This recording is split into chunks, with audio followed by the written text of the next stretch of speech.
Happy Tuesday, boys and girls. Welcome to the latest episode of Stir Crazy. What number are we on here, gang? I don't know. We're in episode number 74. Looky there. This is the pandemic Politricks, the Politricks of this pandemic. Politicians are not showing up in a very good way as COVID-19 continues to accelerate throughout the United States. And we're seeing a push for reopening schools. When we reopened bars and restaurants, we saw the virus take off. So naturally, what's the best idea for Americans? Let's send the kids back to school. Brilliant idea. We're going to get into some of the batshit crazy comments that President Donald Trump gave in a troubling interview with HBO's Axios. Not only that, Governor Ron DeSantis of Florida, Governor Abbott of Texas, all making this push to reopen schools and at the same time denying and or stifling some of the data pertaining to positive COVID-19 rates. So we're going to talk about how that is basically going to draw this thing out even longer. Are you going crazy in your home? Stir crazy, if you will?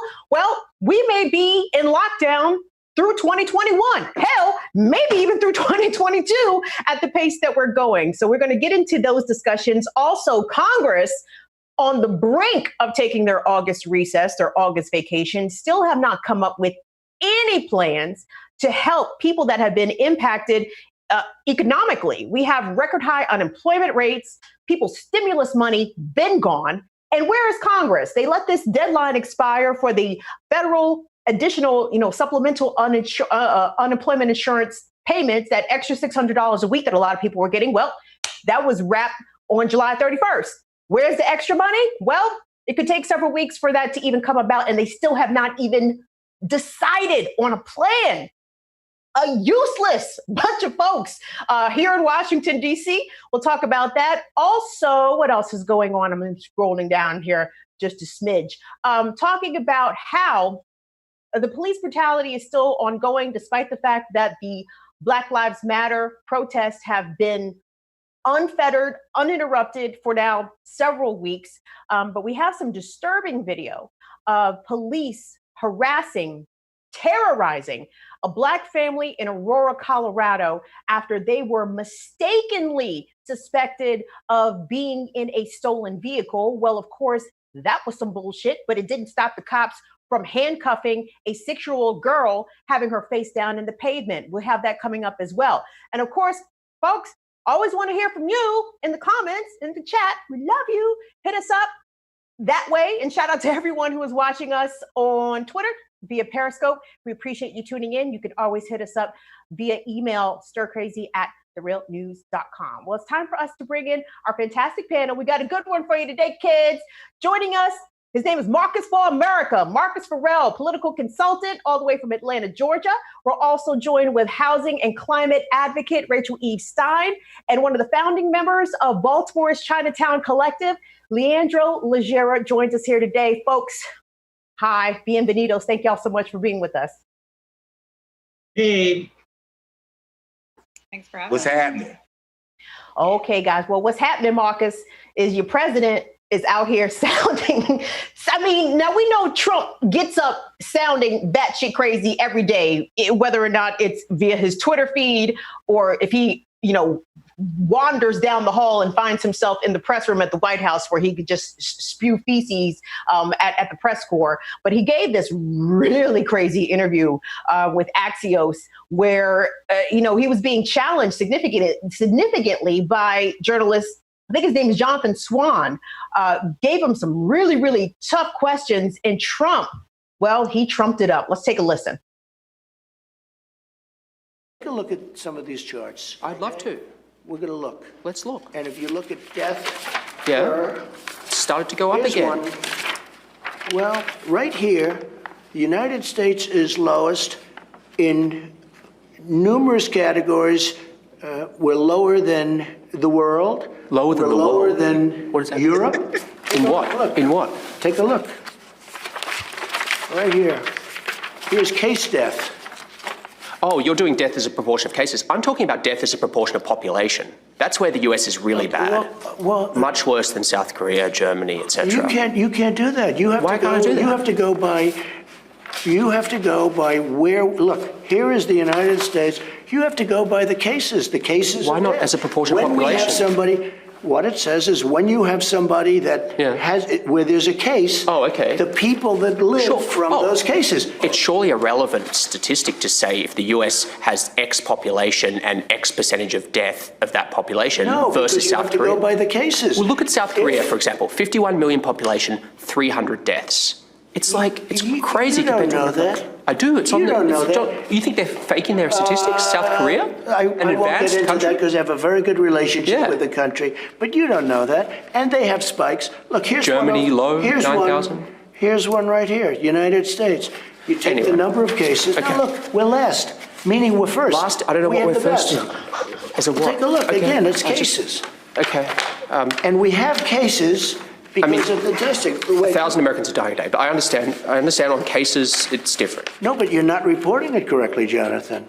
I think I am, but. If you take a look at this other chart, look, this is our testing, I believe. This is the testing, Yeah, we do more tests. No, wait a minute. Well, don't we get credit for that? And because we do more tests, we have more cases. In other words, we test more. Now take a look. The top one, that's a good thing, not a bad thing. But the top, Jonathan. If hospital rates were going down and deaths were going down, I'd say terrific. You deserve to be praised for testing, but they're all going up. They very rarely talk. 60,000 Americans are in hospital. If you watch the 1,000 news dying or a read day. the papers, they usually talk about new cases, new cases, new cases. I'm talking about death. Well, you look at going death. up. Death is way down from where it was. It's 1,000 a day. It was 2,500. It went down to 500. Now it's going up again.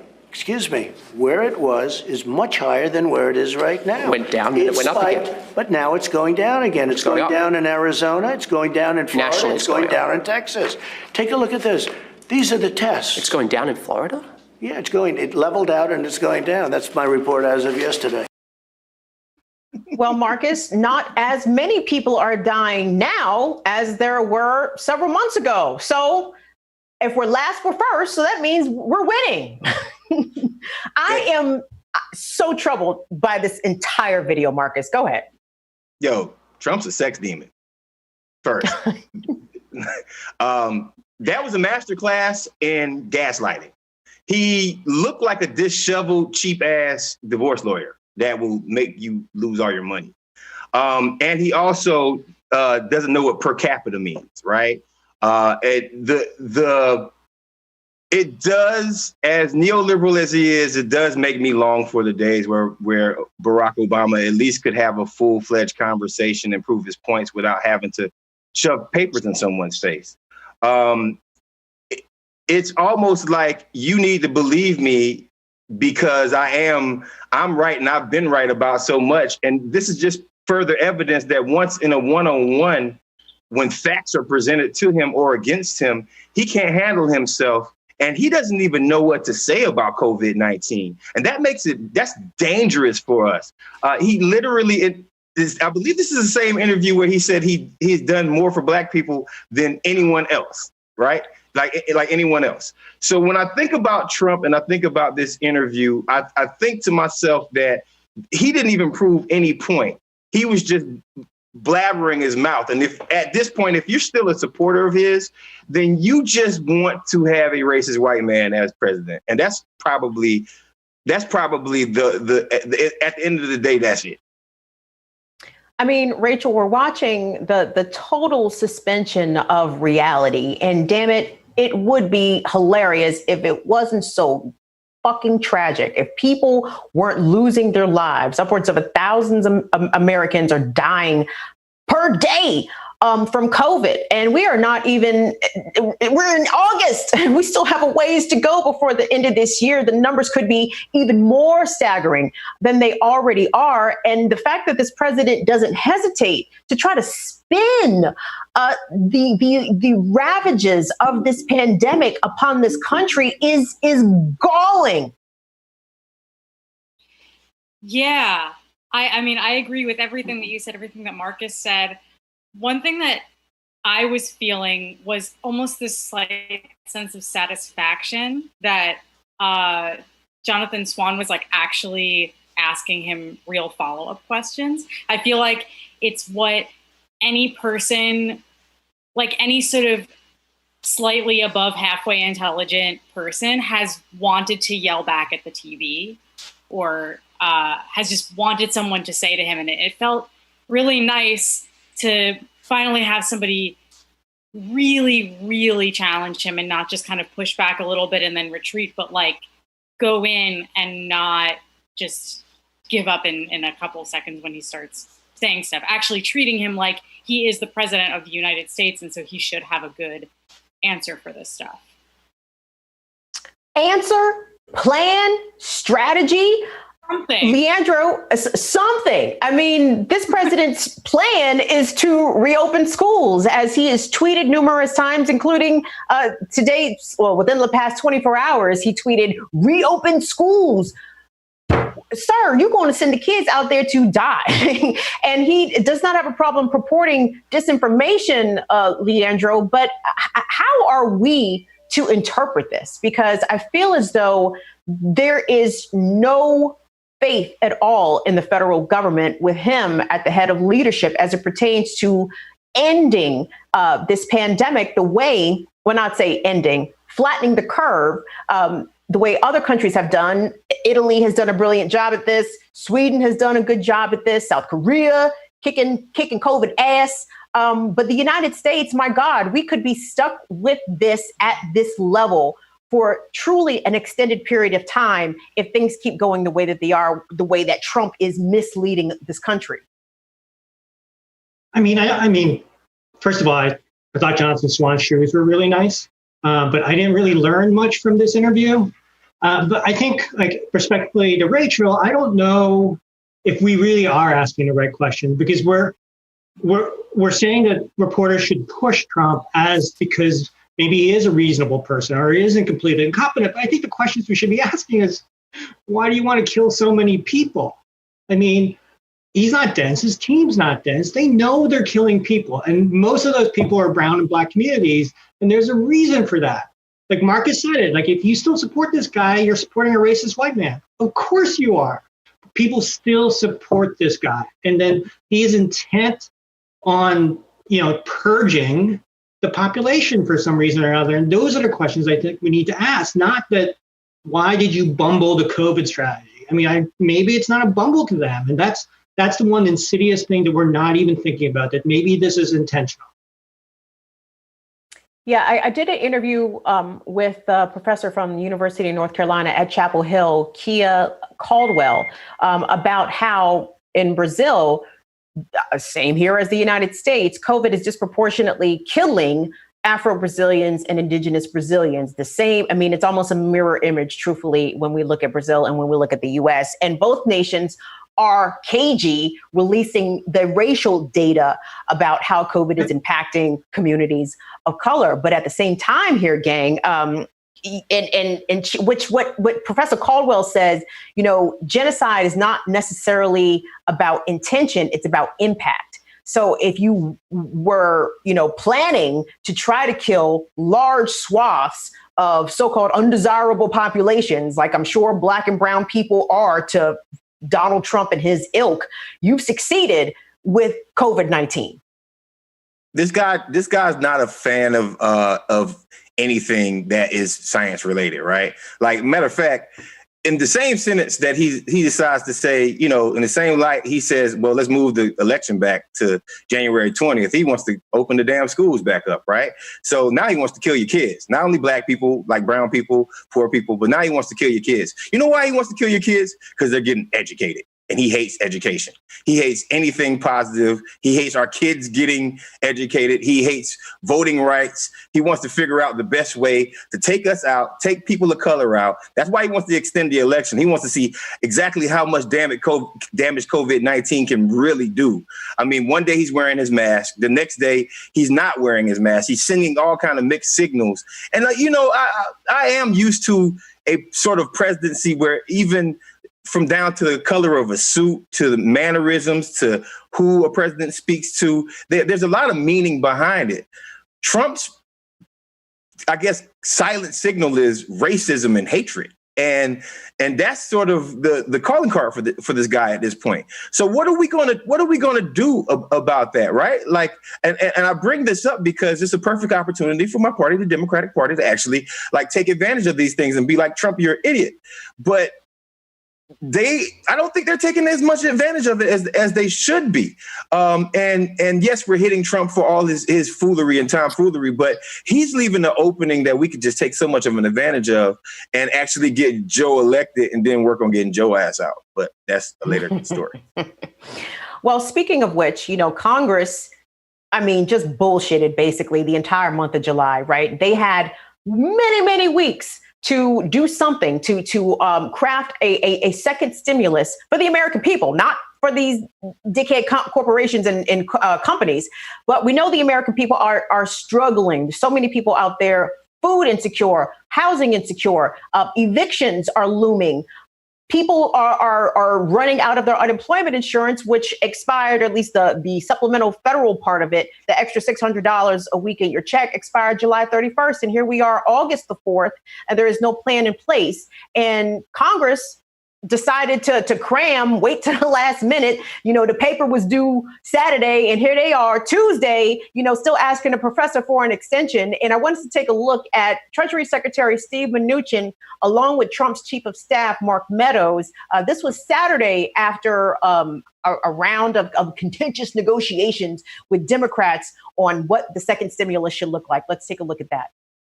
Leader McConnell has made it very clear it's a red line, and he's the one that establishes what goes before his Senate colleagues, and he's made it very clear that liability protection will be in any bill that gets passed, and we support that decision. So it's clear that the Republicans are not prepared to move on behalf of the American people because they have to protect corporations and they have to make sure that liability protections are in place. They don't care if millions of people will soon become homeless and possibly starve out on the streets. But in response, the Democratic congressional leadership, didn't sound much better. Here's House Speaker it was House Speaker Nancy Pelosi and Majority Leader Chuck Schumer addressing the press. I guess this was yesterday. So this was Monday evening. Let's take a look at that. We are really getting an understanding of each side's position, and we're making some progress on certain issues, moving closer together. There are a lot of issues that are still outstanding, but I think there is a desire to get something done as soon as we can. And so we'll continue to work. The staffs will be working. What we did today, to give you a little flavor of it, is we went through the numbers in the proposal that the Senate put in and the proposal that we have. How many children can you feed with this amount of dollars? For how long? How many schools can you protect for this amount of dollars so that they can open up when? And our proposals obviously are a lot more generous than theirs, and that's because, as the Speaker said, this is the greatest problem we have faced in 100 years on the health front, the greatest problem we've faced in 75 years on the economic front, and we think we need a much fuller, stronger response by the federal government to get out of this mess and to get out of this serious crisis. If we don't have that response, it'll take longer. More people will stay unemployed for a longer period of time, more businesses will close, et cetera.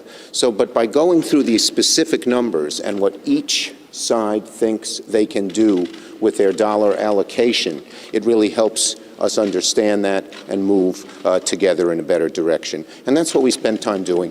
Thank you.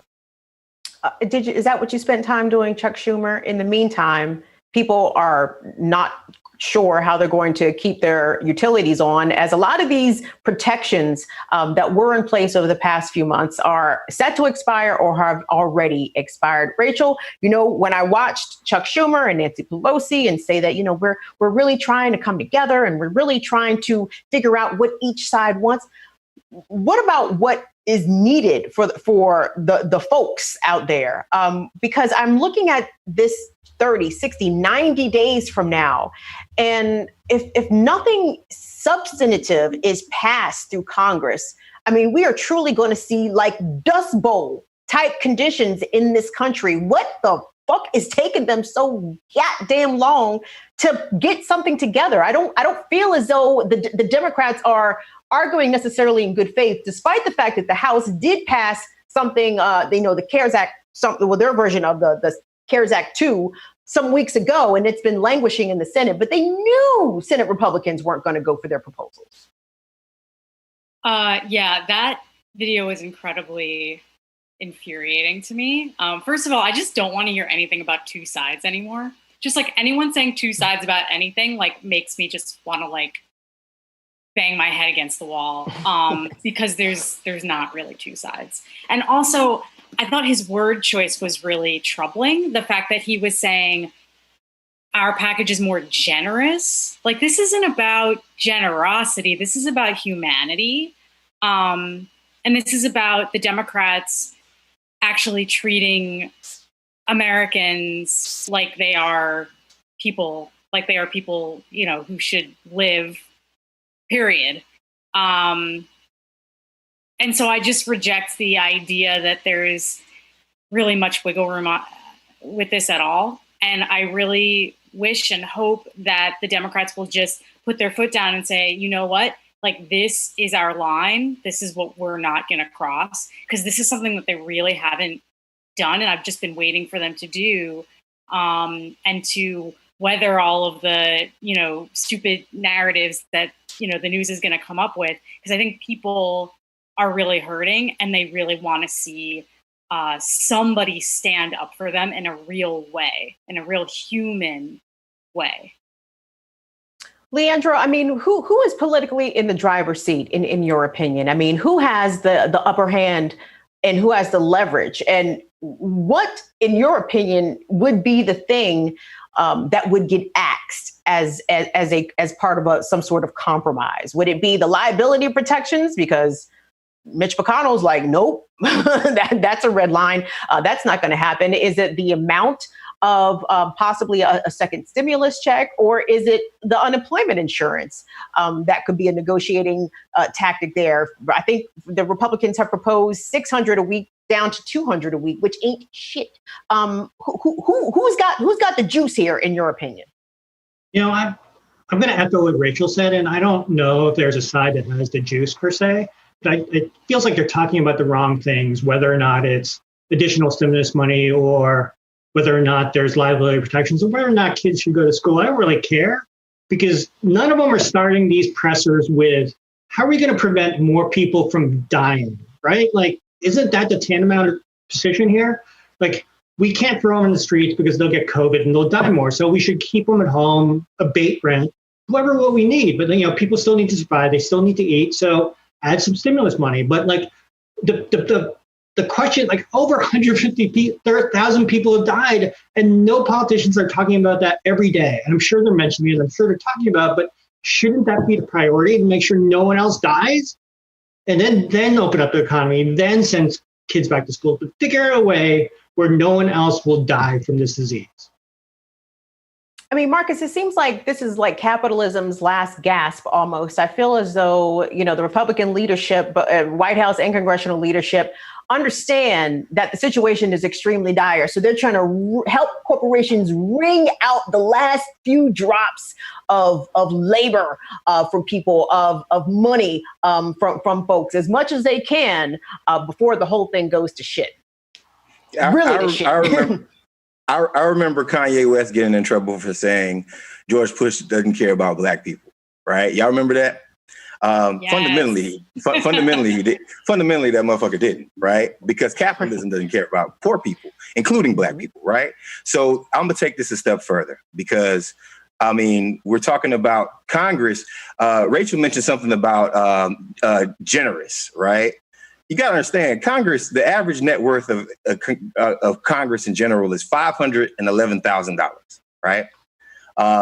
So they so they are used to taking care of. They are living in different neighborhoods that don't shut down and have fully stocked grocery stores whenever toilet paper runs out. Right? When you're a congressperson, you live in the richest neighborhood of your district or close to it. Hardly anybody except maybe Congressman Conyers lived in the middle of their hoods or places where they were actually seeing other Americans do their job. Right? By the end of the summer, over 30 million people can still be homeless, right? But these, Congress in general fundamentally does not know how to operate without giving Wall Street the first choice to pass, or to make sure that they get the fundamental amount of money that they need first before they help out Americans. It is literally not designed to help Americans anymore. So of course they're confused when Americans are like, okay, what are you going to do about us? Because they've never really done anything for us, right? If you look at the first stimulus, we're talking about $1,200 that was supposed to last us 4 months, right? Now, if your net worth is $511,000, you don't know what it's like anymore to survive off of $1,200 for 4 months. And that's what Congress is trying to figure out. How can we get them off of our back instead of trying to make it an environment where Americans actually can thrive and survive? And what they don't believe and what they don't understand is if you give Americans what we're paying for, because we pay for taxes, right?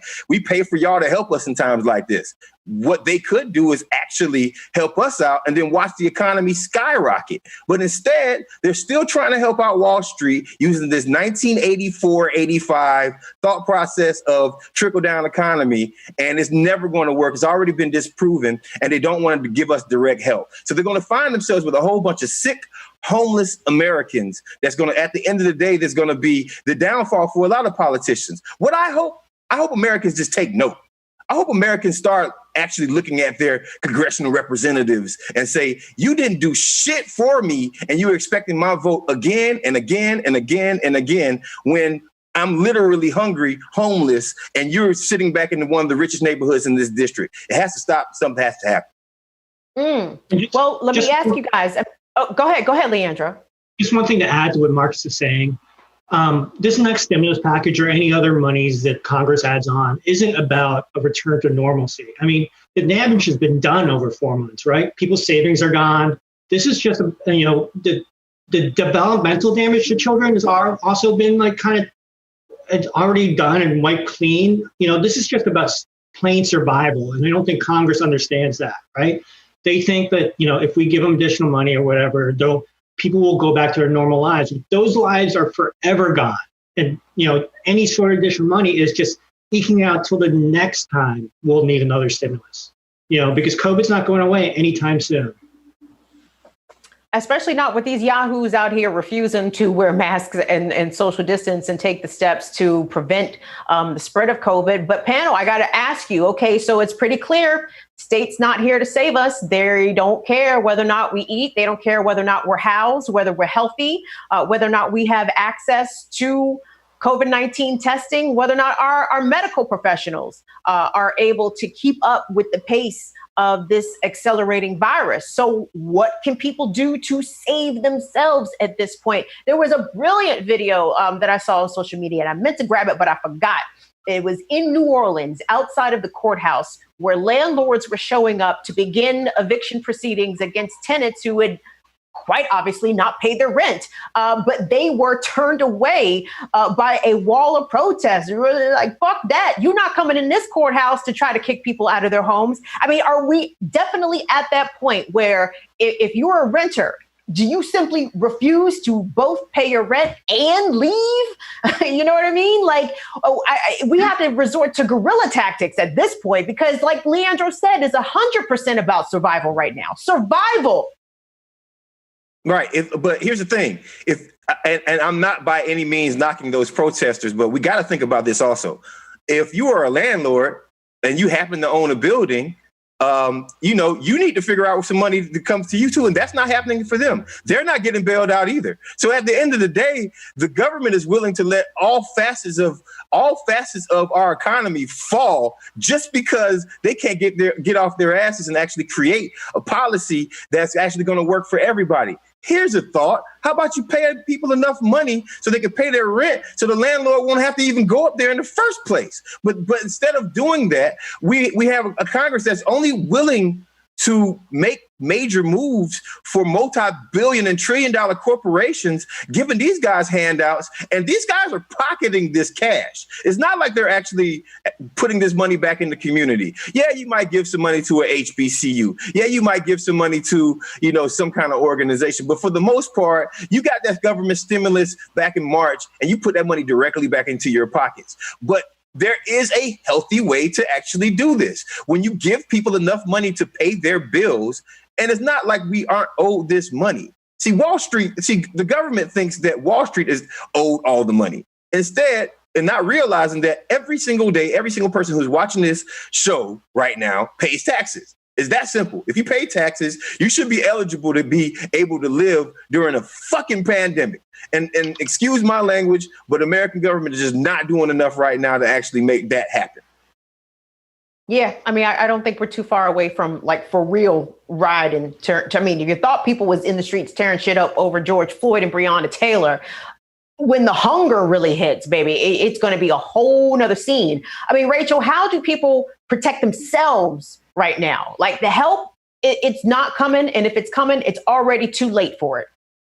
So over here, there have been a lot of mutual aid groups that have popped up. I'm involved actually in the West Brooklyn Mutual Aid Group. And these are groups that are just trying to feed people directly, fill in all the spots where the government hasn't been able to reach people. So the thing is that these organizations need money, and fundraising is a huge issue. So it all does kind of go back to that. But I think people are forming these structures within neighborhoods and within their networks. Actually, years and years ago, it feels like years and years and years and years ago, when Trump first got elected, I convened a little group of people in my neighborhood to say, what skills do we all have in case something really goes off the rails, where we need to think about survival and, who can do what kinds of basic things. And I think those are the kind of scary but necessary conversations that people need to be having. And, kind of thinking about what happens when the power goes out for an extended period of time. What happens when you disobey authority? Who's going to be there to support you? And those networks are really starting to crop up here. But it'll be interesting to see as things go on, if things formalize even more. And I should say one other thing too that's really interesting. A lot of the local businesses could stay open, like the restaurants and such, but some of them are closing because they're worried about getting robbed. They're worried about losing all the cash that they've gotten every day because people are not getting the money that they should be getting. So, you're going to have all these people getting the regular amount of unemployment, and not being able to feed their families. And if we start evictions, people are literally not going to have places to go. So the effects really, really ripple out in ways that we can't even imagine yet. And we really need to get with our people to figure out. Leandro, are mutual aid organizations the solution here? When I think about when it comes to the mass eviction, the eviction tsunami really that is looming, staring us right 100% in the face, people 100% should not leave where they are, even if they aren't able to pay the rent, because who the fuck is going to rent your apartment coming after you, right? People, we're over 40 million unemployed. These apartments, these units will remain empty by and large if people are evicted. So you might as well stay in place. Landlords might as well give people those extra accommodations. But mutual aid. I mean, does the society have to 100% rely on itself because the federal government and to by and large, lesser extent, our state governments are just not going to step up and provide what we have paid them to provide for, as Marcus said, in the form of taxes? Yeah, I mean, also, like, even if the landlords find new renters, but also the banks don't want to take on those mortgages or take back those because they're never going to be able to sell it. They're never going to be able to rent it out. I mean, I think mutual aid organizations help, but that's not nearly enough money. I mean, I think this is precisely why government was invented, right? For wide-scale dilemmas like this that other organizations can't fill in, like, building infrastructure or going to war or any other thing that requires a whole ton of cash. And this is solely on the government's shoulders. And, they have enough money to kind of alleviate this. There's more than enough money in the federal government to make sure we can live through this pandemic, but also enforce the fact that we can get the curve back down and make sure the virus goes away by like the end of the year or January. They just have to enforce it at one point. And I know that's problematic because you'll need to use the police or whatever, but like there are ways to get around this and make sure that we can bounce back, right? And we're just not doing any of those things. And people are talking about like, why are we politicizing the virus or anything like this? And the answer always is like, no, the virus, Black Lives Matter, all this stuff are social justice issues. But, in the end of the day, it's not just social justice. It's about decency, right? Like decency to make sure other people survive. And no one is approaching it from that direction who works in government or is a politician. And, even though, Pelosi, Schumer, whoever they are, they're really thinking about corporations or everything they're beholden to first before even thinking about how American people or this population will live. Well, I think the people that actually do care in our government are the public health officials. Part of Donald Trump's White House coronavirus task force, Dr. Deborah Birx and Dr. Anthony Fauci. I mean, they have been, I think, trying to get the information out. In fact, Trump attacked Dr. Birx for an interview that she gave to CNN's Dana Bash, where she said, we have approached a different phase of this pandemic. This is not the same thing as it was back in March and April when New York City was overwhelmingly bearing the brunt of COVID-19. Now this shit is everywhere. And I mean everywhere. From the comments, real quick, Prince of Judah 79 says, just wait until the winter months, dog. It's going to be an apocalyptic scenario. Matt Finish says, Wall Street is stealing all of your money. They need to pay it back. I mean, at minimum, my God, can Amazon, Comcast, who else doesn't pay taxes? Microsoft, General Electric. What if these companies just paid their taxes? And instead of getting this 0% federal tax rate that they have been blessed with for many, many years now, Marcus. I mean, Apple don't pay no goddamn taxes in America. I mean, that is tragic. They don't. But Marie Antoinette, when she said, let them eat cake, and you know what happened to her? Her hair got lopped off. America has not had an official let them eat cake moment yet. That's right. But let me tell you when the official let them eat cake moment comes. When you have 30 million people out on these streets catching COVID, and I'm trying to warn the federal government right now, it's not me, but when you have 30 million people who you are not properly, that you're not going to be able to placate with words, right? Because the Republican Party and the Democratic Party are so used to placating normal voters with just smoke and mirrors and words and no action. And what's going to end up happening is that their dedication to these companies that don't pay taxes and giving them more tax breaks and more direct money from our government, and instead of looking out for, the poor people in Southwest Atlanta, the middle class people in Iowa, the upper middle class people who will be losing their homes in San Francisco even, right? Mm-hmm. When this happens, you're going to actually see a damn revolution, and it's going to be a whole bunch of people with the internet and phones, watching the American government do absolutely nothing with them. We've never been more connected than we are right now. And I believe the country is going to coalesce around that let them eat cake moment. And, if they don't fix it, something really bad could happen. And I'm hoping that we could just take that energy and use it electorally, but ain't no telling, because when you're really hungry, when you really don't have a place to stay. I've been both. And I'll tell you that I was willing to do some dangerous things when I was in that moment.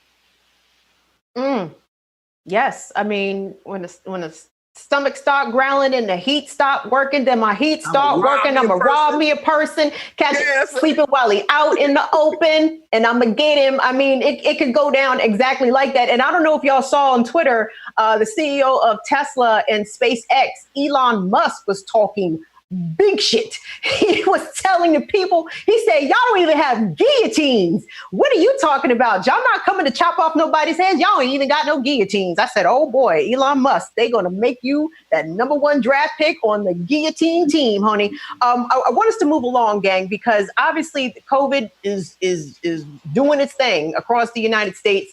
And even if you don't believe in COVID, someone said this on Twitter, I can't remember who said it. My bad if I don't credit them properly. Even if you don't believe in COVID believes in you.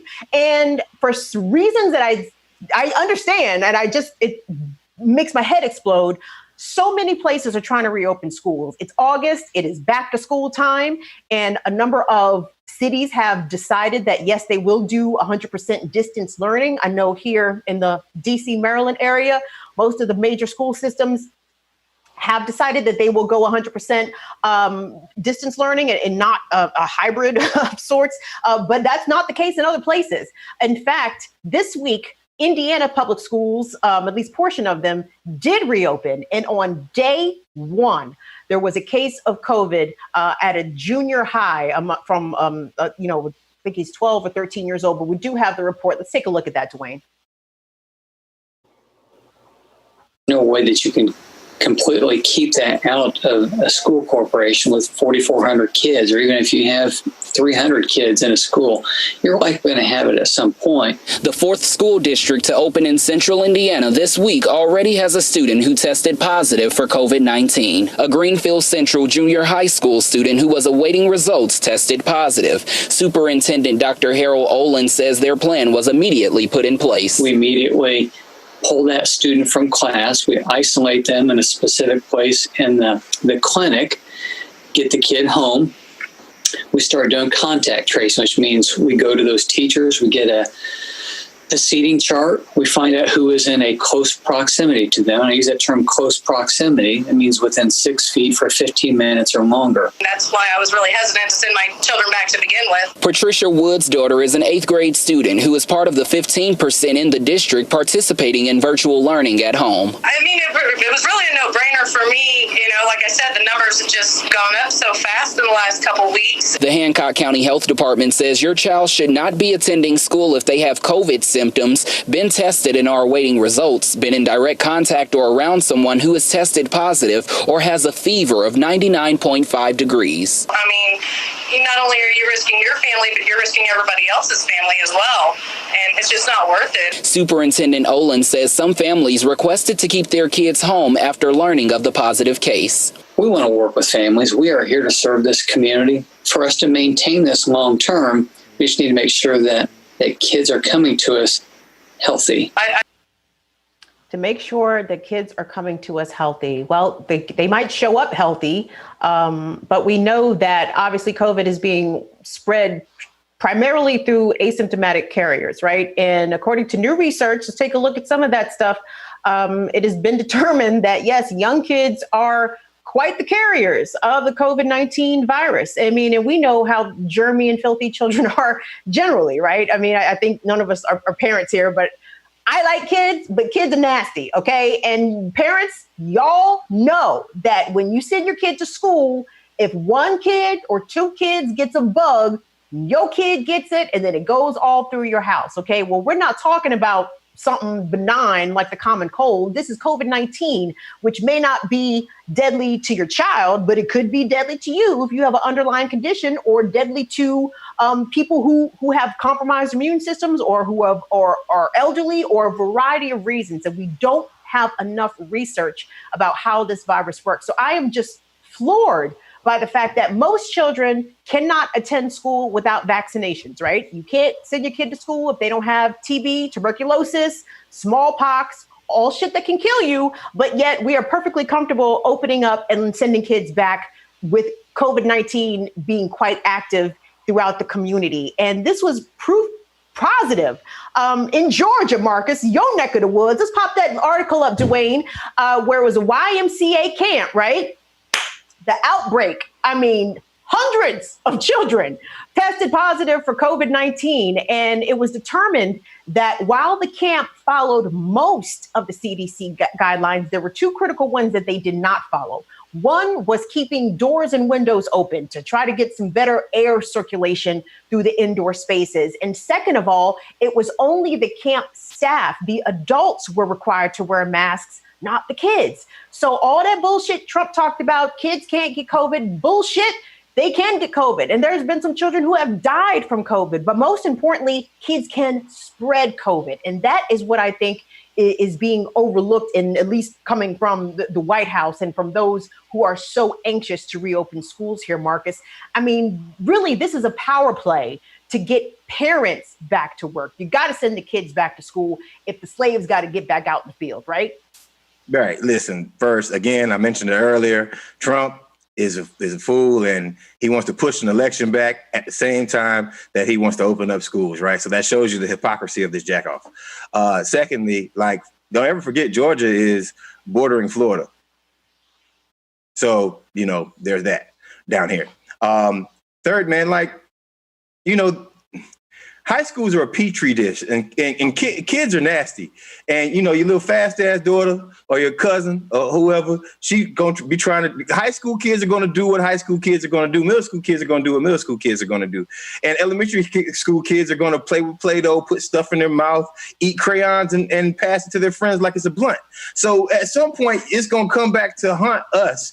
And here's the thing. I also think it's just, you know, here's the tinfoil hat theory, but like, you know, this is a play for private schools to, like, you know, let's destroy public education. In some way, I'm going to put my tinfoil hat on. In some way, I think that they're just trying to open up schools, make business as usual, and also just to kind of back it up with a little bit of, listen, this is a play for charter schools, because we could probably prove that charter schools are better than public schools if all the public schools has COVID-19. So, I mean, you know, if there is an option, and there are a lot of options in America for homeschooling. I think every district in America has an option for an at-home degree or at-home passing.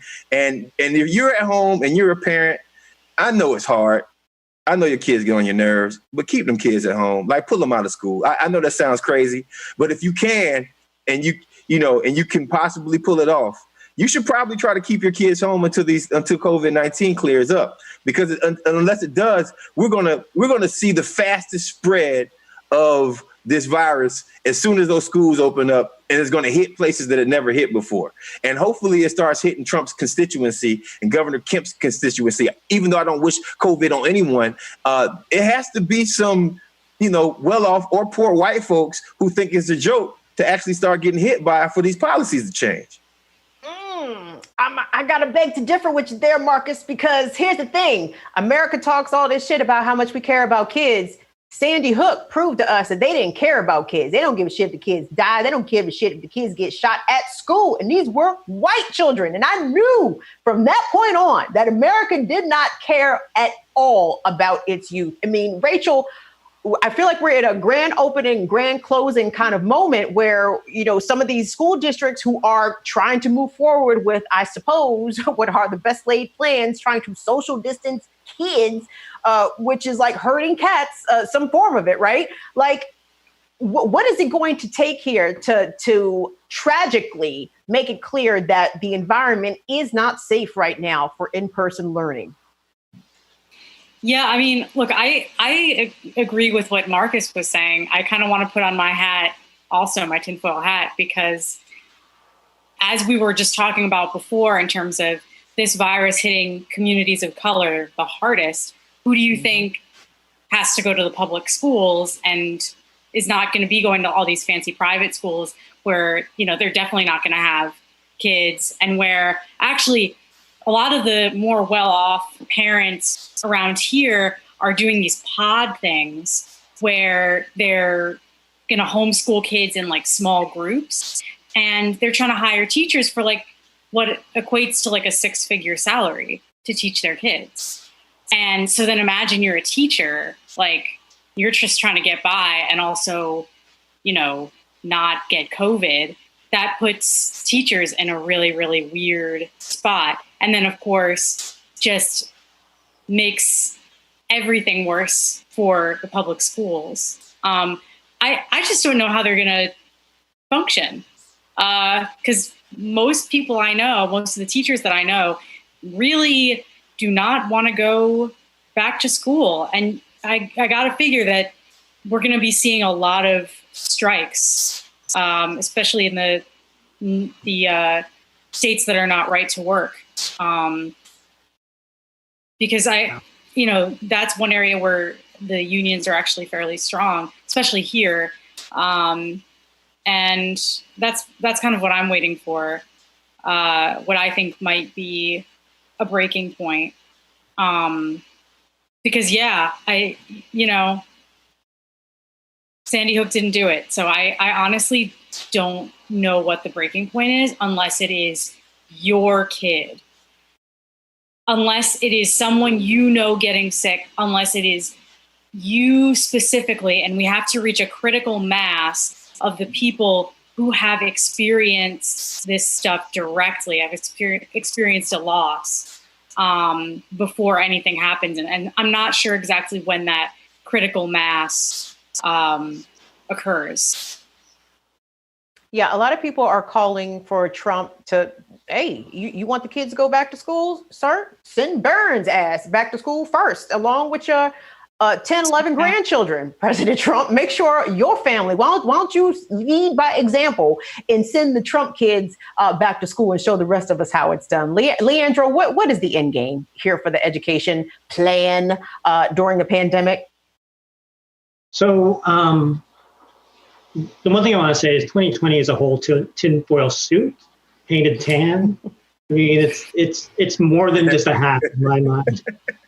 But I think, like Marcus said it best, like, I know Sandy Hook and Parkland proved that we don't care about kids, but like the let them eat cake moment is when kids start dying, I think. And the one thing I haven't paid attention to this issue as much as I should have, because doom scrolling is pretty bad these days. But like no one ever talks about increasing like school budgets to accommodate kids for distance learning or anything else or keep them safe. And to me, that is such a disconnect. So yeah, I mean, I think the end game is when kids actually start dying because of COVID-19. And then when their parents start dying, I mean, people dying maybe isn't the breaking point because so many people have died, but like, sending kids back to school is very public. Like you see it, you see the fear of look in the kids' eyes on the first day of school in Indiana. So I think like if you record it, show it, and kids start dying, I think that could be the let them eat cake moment, because it coincides with like people getting evicted, and the major economic collapse is like about a month away from here. So yeah, there are a lot of things with momentum leading to this point where people are just going to have enough. From the comments, Red says, kids are learning even when school is closed. They're learning your government hates you. Pop quiz next week, without a doubt about that. And I have to send my genuine thoughts and concerns to the teachers, to the janitors, to the cafeteria workers, because they are impacted by all this as well. If school's open, then they have to be there too, in order to facilitate an environment for these children to be in school. And we're just in a bad place, gang. Well, speaking about being in a bad place, police brutality very much still happening out here. in America happening disproportionately to Black people. And there was a video circulating around social media. I saw it for the first time today from Aurora, Colorado, the same place where Elijah McClain was killed, where he was suffocated by police, also given a ketamine shot to which he had an allergic reaction, went into a coma and died several days later. No one was held accountable for his death, though a handful of officers from the Aurora Police Department were fired for making a mock photo at the site where Elijah McClain died. I'm just trying to give you some context to what you're about to see here. This is a video of Aurora, Colorado police who had stopped a Black family, a mother and I think 4 children. I think it was a 12-year-old, 17-year-old, a 6-year-old, and another pretty young child, where police suspected that their vehicle had been reported stolen.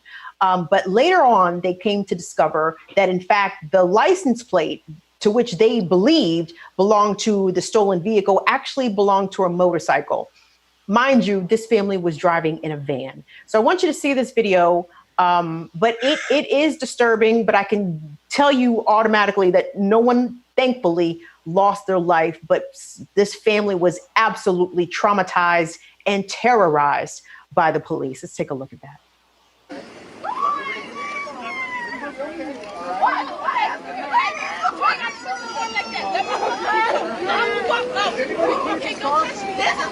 Hey, bud, if you're not involved, please step back. I just appreciate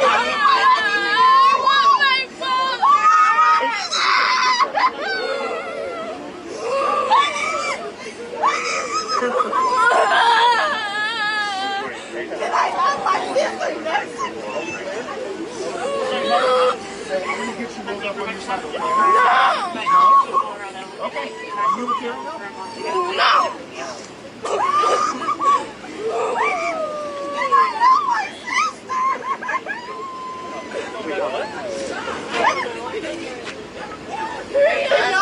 My sister next to me. Can I get you guys off the ground? Yes, I want to get off. This is some bullshit. You have guns drawn on my kids. We cut this shit off. Put tap down on you to make sure you don't have to wait. I'm not going to get you away from your child, okay?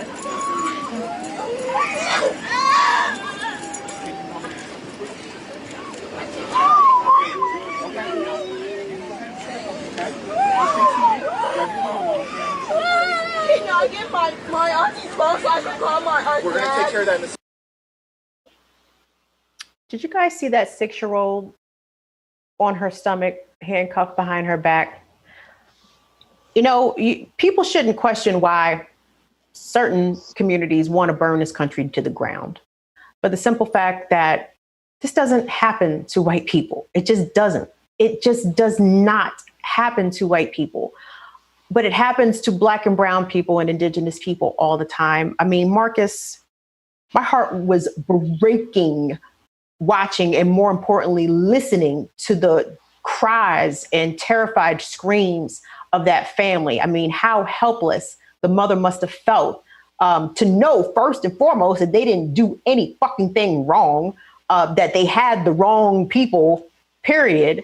But the police are certainly making the case for themselves to be abolished and at minimum defunded. I'm happy I wasn't there because I would have went to jail. I would have punched somebody. And I would have been shot and I would have been killed and y'all would be mourning me right now.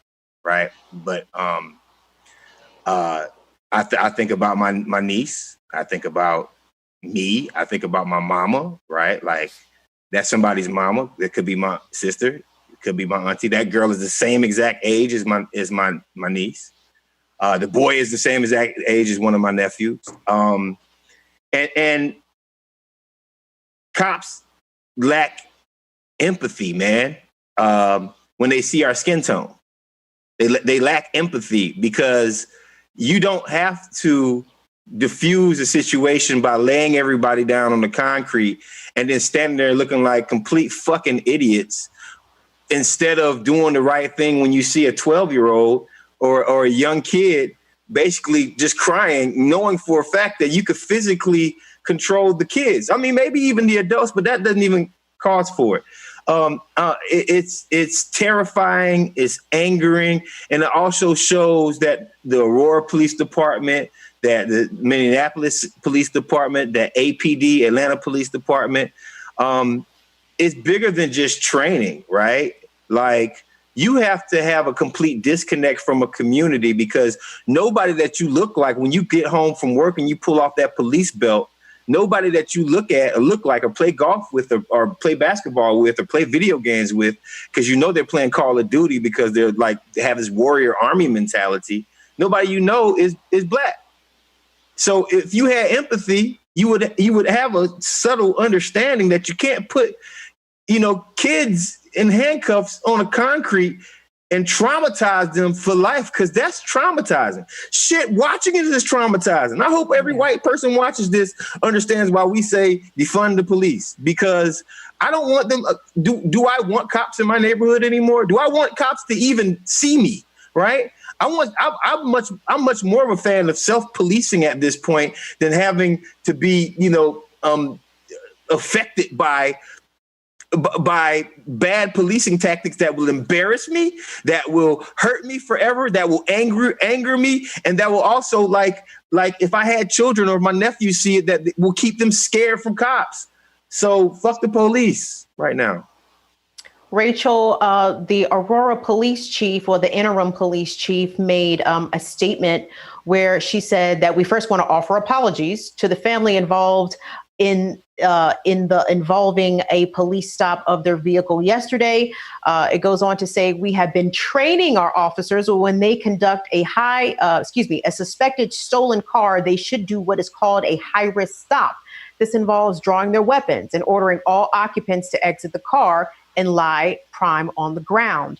I guess that applies for small children as well. The statement goes on to say that shortly after determining that they had the wrong people, the officers said that the car was not stolen. There was a stolen vehicle with the same plate information, but from a different state. Jesus, can y'all fuckers read? The confusion may have been due in part to the fact that the stop car was reported stolen earlier in the year. After realizing the mistake, officers immediately unhandcuffed everyone involved, explained what had happened, and apologized. An internal investigation has been opened. I mean, you can't say sorry to these people. I mean, this is beyond sorry at this point. It's sorry, but it ain't worthy of a sorry. Rachel, what's your take? Yeah, I mean, this is why we're not talking about reform. Like, how do you reform that? We're talking about defunding now, because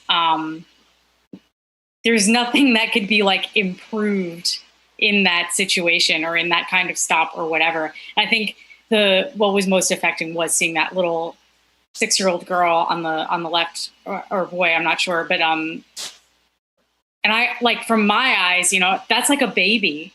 Like, why do you have a baby on the ground?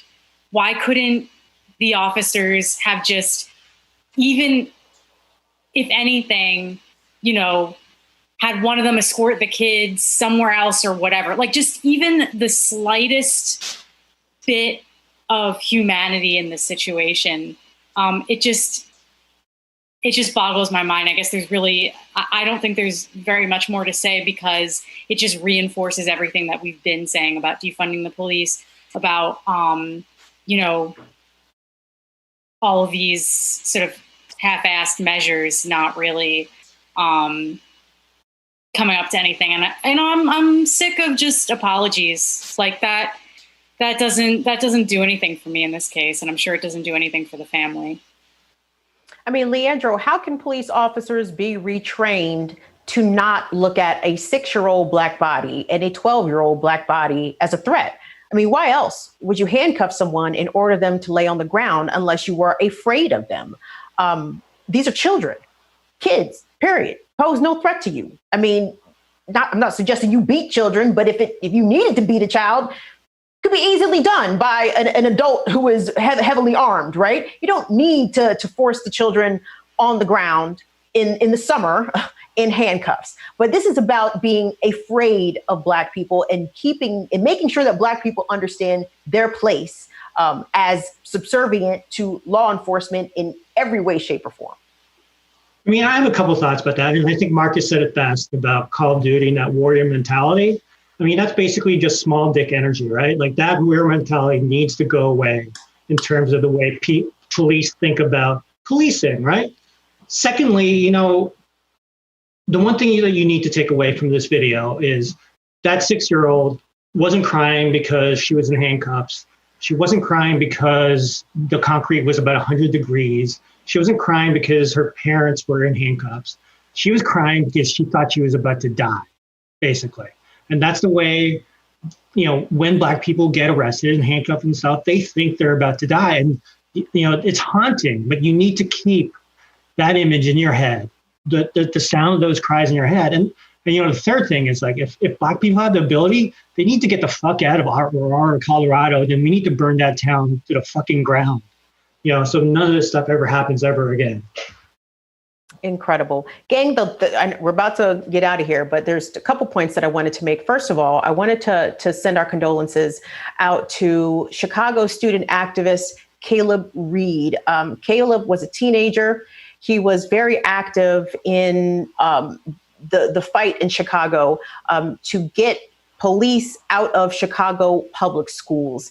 He died after being shot. And, you know, crime is up, at least violent crime, according to the cops, is up in a number of places across the United States. And it is so important to note that it doesn't have anything to do with defunding the police, because all these defunding the police actions, should they be successful, will take place the next fiscal year, correct? So most police departments have not been defunded a single dollar, and that includes Chicago Police Department. And there was a study that came out recently by injusticewatch.org, fascinating, about how Chicago spends upwards of $1.5 billion, that is billion with a B, on 13,000 police officers, but crime has not gone down a single iota. And which drives this home in the report, it goes on to say that today, Chicago has more sworn officers per capita than New York, Los Angeles, Houston. Salaries and overtime pay for those officers take up almost all of the $1.65 billion earmarked for the police department in the city's 2020 operating budget. But an interesting part of the report also went on to say that during the tenure of former Chicago Mayor Rahm Emanuel, there was a $500 million budget deficit, where then Mayor Emanuel, 2011 and 2015, the number of index crimes, which include murder, robbery, aggravated assault, arson, burglary, and motor vehicle theft, dropped by 30%. This is according to an Injustice Watch analysis of CPD data reported to the FBI. Marcus, this tells us something that I think a lot of community activists and police abolitionists already know, that spending more money on cops does not decrease crime. This is despite the fact that police generally have gotten budget increases in most major metropolitan places. I can talk, Baltimore is one of them. I'm sure Atlanta is one of them too, where, you know, when it turns summertime and the more shootings start, everyone talks about, well, we got to get more cops on the street. Well, turns out more cops on the street does not mean fewer murders, fewer burglaries, fewer robberies. Right. So we're talking about funding, increasing funding of the same police department that produced John Burge, the guy who was torturing Chicagoans left and right. We're talking about funding the same police department and also giving props to and elevating Rahm Emanuel and 16 shots in the cover-up, right?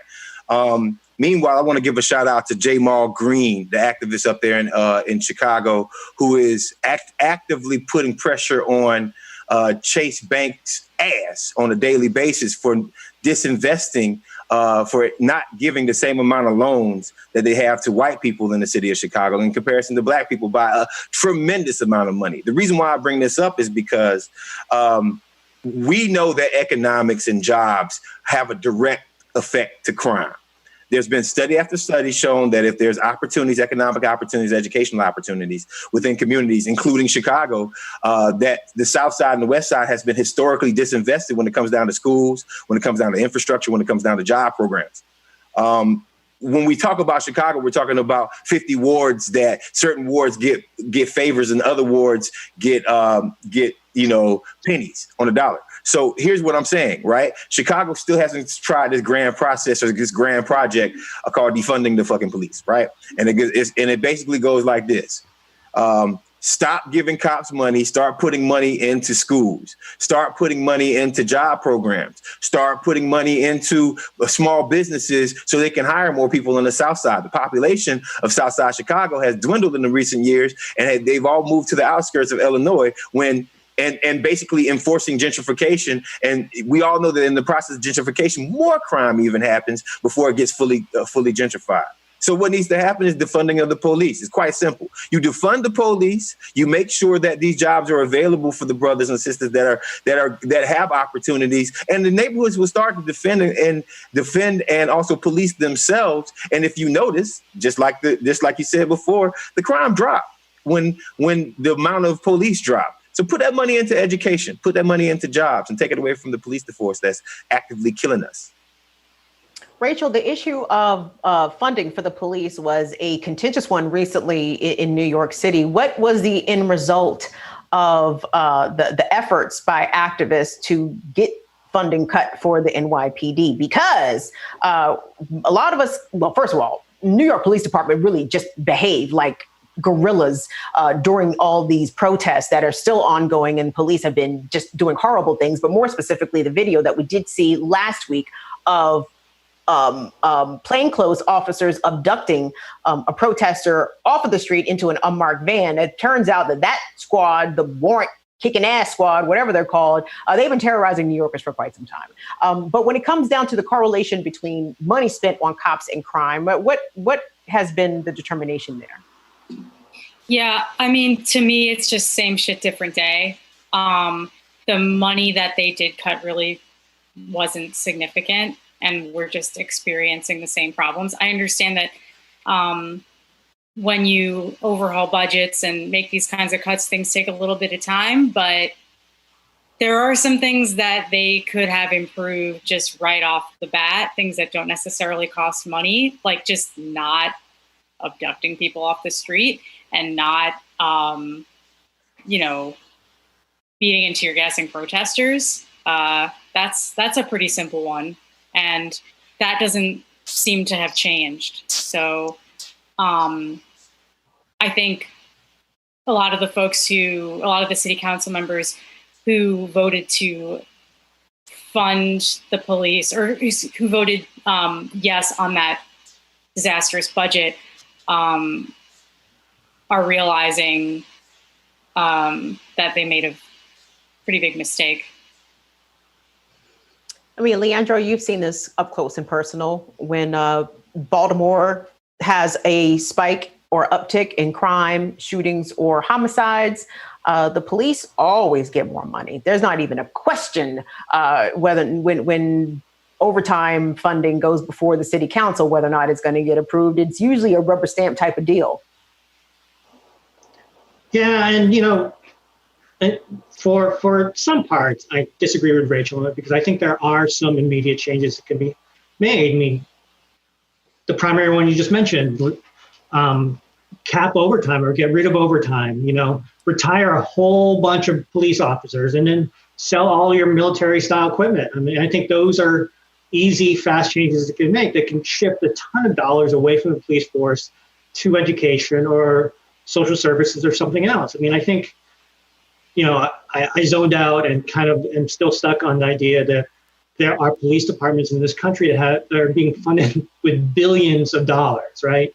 So, yeah, the cuts that people have made have been insubstantial and really have no effect on the police budget. But you can make more massive and more direct cuts, I think, pretty quickly for some of those things. And, it starts with that overtime. I mean, I think a lot of cops abuse that, and it's always padding the budget. But yeah,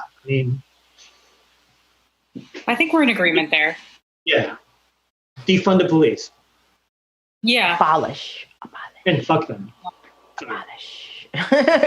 Abolish them motherfuckers, okay? Because they're not doing a good job.